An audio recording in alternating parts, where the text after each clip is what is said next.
Whether the powers of the soul flow from its essence? Objection 1. It would seem that the powers of the soul do not flow from its essence. For different things do not proceed from one simple thing. But the essence of the soul is one and simple.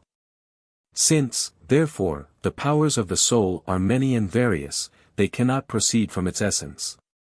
Obj. 2. Further, that from which a thing proceeds is its cause. But the essence of the soul cannot be said to be the cause of the powers. As is clear if one considers the different kinds of causes.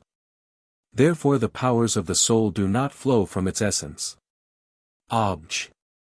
3. Further, emanation involves some sort of movement. But nothing is moved by itself, as the philosopher proves, Phys. 7, 1, 2, except, perhaps, by reason of a part of itself, as an animal is said to be moved by itself, because one part thereof moves and another is moved. Neither is the soul moved, as the philosopher proves, de anima I, 4. Therefore the soul does not produce its powers within itself. On the contrary, the powers of the soul are its natural properties. But the subject is the cause of its proper accidents. Whence also it is included in the definition of accident, as is clear from Metaph. 7, did. 6, 4. Therefore the powers of the soul proceed from its essence as their cause. I answer that, the substantial and the accidental form partly agree and partly differ. They agree in this, that each is an act, and that by each of them something is after a manner actual. They differ, however, in two respects. First, because the substantial form makes a thing to exist absolutely, and its subject is something purely potential. But the accidental form does not make a thing to exist absolutely but to be such, or so great, or in some particular condition. For its subject is an actual being. Hence it is clear that actuality is observed in the substantial form prior to its being observed in the subject, and since that which is first in a genus is the cause in that genus, the substantial form causes existence in its subject. On the other hand, actuality is observed in the subject of the accidental form prior to its being observed in the accidental form, wherefore the actuality of the accidental form is caused by the actuality of the subject. So the subject, forasmuch as it is in potentiality, is receptive of the accidental form, but forasmuch as it is in act, it produces it. This I say of the proper and per se accident. For with regard to the extraneous accident, the subject is receptive only, the accident being caused by an extrinsic agent. Secondly, substantial and accidental forms differ, because, since that which is the less principal exists for the sake of that which is the more principal, matter therefore exists on account of the substantial form. While on the contrary, the accidental form exists on account of the completeness of the subject. Now it is clear, from what has been said, a.